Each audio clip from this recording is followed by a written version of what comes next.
So let's talk about Africa. Not the safari sunsets Africa you see in brochures. The real, complicated and incredibly dynamic Africa. Things are getting spicy. Let's start in Uganda. Welcome to Adare, Africa. The government just signed a new deal with the United States. Sounds official, right? Like a trade agreement for coffee beans. But no, not coffee. Uganda will accept individuals deported from the United States. Not just Ugandans. Non-nationals who can't be returned to their home countries. America asking, can you hold them? Uganda said yes. What's in it for Uganda? $1 million or multi-million-dollar question. Official line, strategic partnership. Diplomatic language for we get something. Reports, increased foreign aid, security assistance, shiny new military toys. It's like when your friend asks you to look after their chaotic pet parrot, and they promise to bring you back a really nice souvenir. The Ugandan government sees a benefit, a way to strengthen ties with a global superpower and get some much-needed resources. It's a political calculation, a high-stakes game of international chess. But it was made behind closed doors. Very quiet, too quiet. There was no public debate, no parliamentary discussion. Ugandans woke up to being a holding center for America's deportees. Imagine finding out on the news. Who are these people coming here? What crimes did they commit? Where will they live? Who is paying for this? The lack of transparency is what's really fueling the fire. It feels less like a partnership and more like a secret backroom deal. This secrecy has created a vacuum, and that vacuum is being filled with anger and suspicion. People feel like their leaders sold them out without even asking. It taps into a deep-seated fear of being used by more powerful nations. It's a sovereignty issue. Is Uganda an independent nation making its own choices? Or is it just doing favors for the United States in exchange for cash? The government says it's helping solve a humanitarian issue. This is Adare, Africa, but for many on the streets of Kampala, it feels like their home is being turned into a geopolitical pawn. They're not just angry about the deal itself, they're furious about the disrespect. So naturally, people in Uganda are not just sitting back and accepting this. They've hit the streets. In Kampala, the protests are growing louder every day. Students, activists, opposition leaders, everyday citizens. We spoke to a young protester named Aisha, a university student.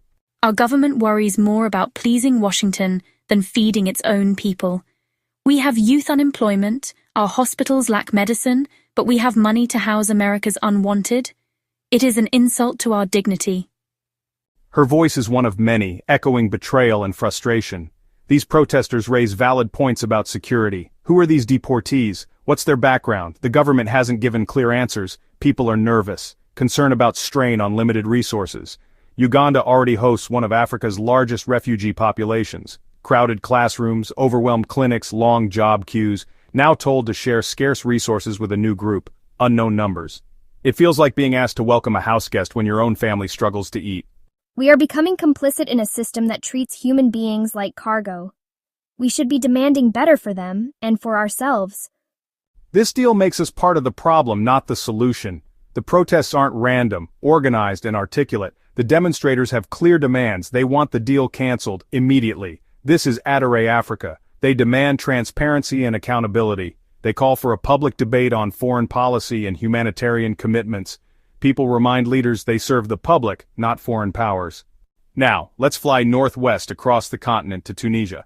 The streets here are filled with protesters. They're marching for a different, though equally passionate reason. Tunisia was the birthplace of the Arab Spring. It felt like the one success story building a real democracy. But lately that dream has been fading. President Kais Saied has consolidated a lot of power. People fear their hard-won freedoms are slipping away. These protests aren't about a foreign deal. They're about defending democracy at home. Saied has dismissed the government. He suspended parliament. He rewrote the constitution, giving himself sweeping authority. We did not trade one dictator for another. We want a country of laws, not a country of one man's whims. We are here to remind him that the power belongs to the people. Their core demand is restoring the democratic process. They want parliamentary elections that are free and fair. They call for an independent judiciary to hold the powerful accountable. They demand the release of political prisoners, journalists, lawyers, opposition figures detained for criticizing the president. And the drama doesn't stop there. Let's head down to Central Africa, to Cameroon. Here the battle isn't on the streets just yet, but in the highest court of the land. The country is waiting for a verdict that could change everything. The case is about President Paul Biya. He's one of the longest-serving leaders in the world. He's been in power since 1982. That's over 4 decades. When he came to power, the internet wasn't public yet. The first Die Hard movie was still 6 years away. Yippee-ki-yay, Mr. President. The legal challenge is a big deal. A coalition of opposition parties and civil society groups has taken the case to Cameroon's Constitutional Council. They say Biya, now in his 90s, is no longer mentally fit and not physically fit to govern.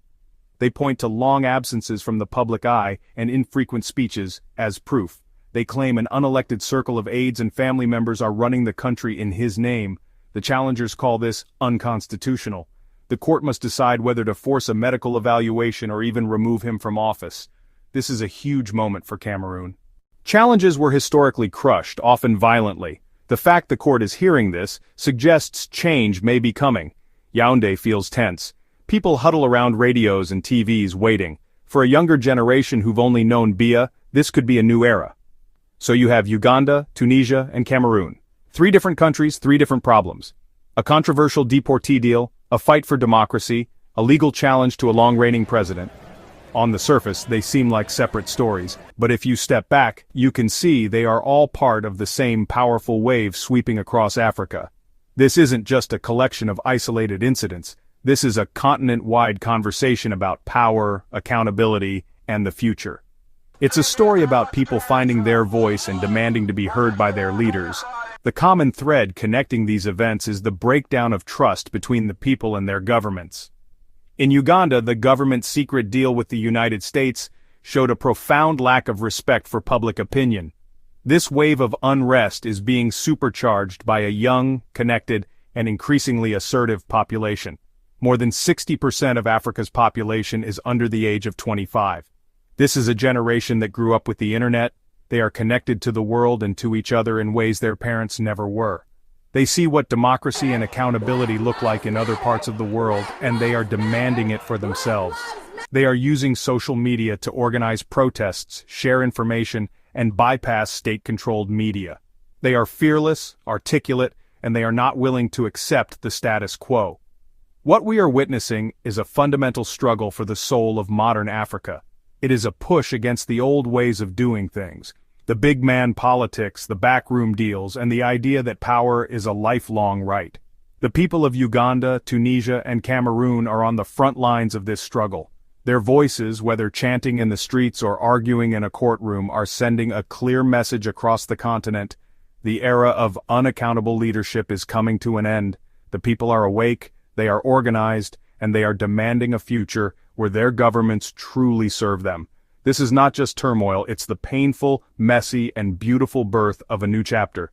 This is Adare Africa. Thanks for